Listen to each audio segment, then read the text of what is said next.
मैं चौधरी चरण सिंह जी को याद करता हूं। उनका लगातार अपने जीवन में जो प्रयास रहा, उनका लगातार जो संघर्ष रहा, उससे आज किसान जागरूक है। जहां चुनाव होने जा रहा है, ये भाईचारा बनाम भारतीय जनता पार्टी चुनाव है। ये चुनाव भाईचारा बनाम भारतीय जनता पार्टी चुनाव इसलिए मैं कहता हूं कि आज उत्तर प्रदेश के किसान, नौजवान, व्यापारी, हर वर्ग के लोग नेगेटिव पॉलिटिक्स को हटाना चाहते हैं। जो नकारात्मक सोच से राजनीति करना चाहते हैं, उन्हें हटाना चाहते हैं। और आपने पूरे उत्तर प्रदेश में देख लिया है, इतना आक्रोश और तिरस्कार किसी भी नेता का नहीं हुआ होगा जितना भारतीय जनता पार्टी के विधायक और उनके लोगों का हो रहा है। जहां जहां से आप जानकारी करेंगे, वहां खबरें आ रही हैं कि भारतीय जनता पार्टी के नेता जिन गांवों में जा रहे हैं, वहां जनता आक्रोश में है और कई जगह इनके विधायक, इनके नेताओं को तिरस्कार का सामना करना पड़ रहा है।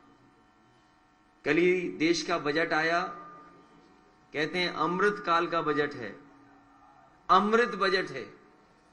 तो पिछले जितने भी बजट थे वो क्या जहर थे? ये भारतीय जनता पार्टी के लोग सोचते हैं कि हम शब्दों के खिलवाड़ से लोगों को भ्रमित कर सकते हैं। अमृत काल का बजट, अमृत बजट कहना, पिछले जो भी बजट थे वो जहर समान थे क्या? और अगर हम सही मायने में देखें तो भारतीय जनता पार्टी भी देखिए क्या है, गरीबों के लिए हीरे सस्ते किए हैं, चप्पल जूते सस्ते किए हैं। कितने गरीब को लाभ होगा हीरा अगर सस्ता हो जाएगा तो? जूते चप्पल सस्ते किए। और सच तो यह है कि रोजगार को लेकर के और अपनी परेशानी को लेकर के लोगों के जूते घिस गए हैं।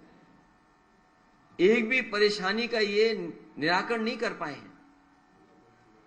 इसलिए जहां Bharatiya Janata party negative politics कर रही, नकारात्मक राजनीति कर रही है, गठबंधन भाईचारा को लेकर के आगे बढ़ेगा। मुझे खुशी है कि शामली में भाईचारा का स्तंभ बनेगा।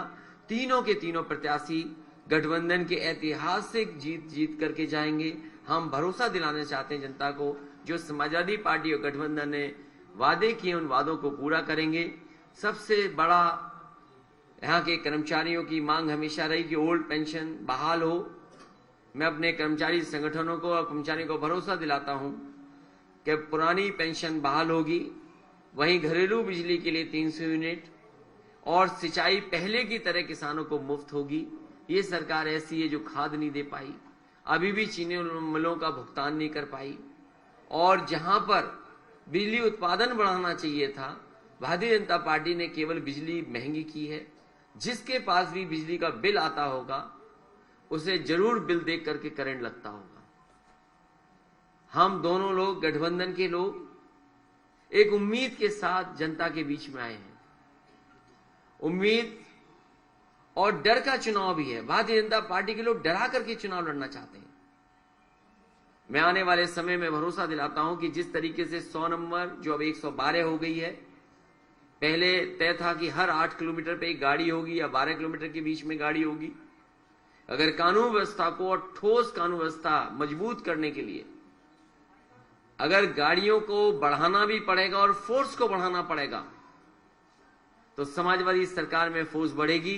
अभी तो पुलिस को जो इंतजाम किया था कि 15 मिनट में पहुंच जाए, 20 मिनट में पहुंच जाए, लेकिन जब गाड़ियां दुगनी हो जाएंगी तो मैं समझता हूं पुलिस का रिस्पांस सिस्टम जो बनाया था समाजवादियों ने, वो कम समय में मदद के लिए पहुंच जाएगा और जो भी कानून व्यवस्था के साथ खिलवाड़ करेगा उसके ऊपर सख्त से सख्त कार्रवाई होगी। मैं ये भरोसा दिलाता हूं। इन्हीं शब्दों के साथ मैं एक बार फिर शामली की जनता से और आसपास के हमारे जितने भी पहले चरण के चुनाव हैं, मैं अपील करता हूं अपने प्रेस के साथियों के माध्यम से कि एक एक प्रत्याशी को जिताने का काम करें। लगातार हम लोग जा करके अपील कर रहे हैं कि जिताएं। यहाँ के इस गठबंधन और समाजवादी पार्टी के जो प्रत्याशी हैं, प्रसन्न चौधरी जी, मैं उनके समर्थन में आपसे अपील करता हूं उनकी मदद करें। दूसरे प्रत्याशी अशरफ अली हैं, मैं उनके लिए भी सहयोग चाहता हूं, समर्थन चाहता हूं। तीसरे नाहिद हसन की और समाजवादी पार्टी की इकरा हसन बैठी हैं। मैं समाजवादी पार्टी के प्रत्याशी उनके समर्थन में भी और उनके सहयोग में भी आप सबसे अपील करता हूं कि ऐतिहासिक वोट देकर के ऐतिहासिक जीत दिलाने का काम करें।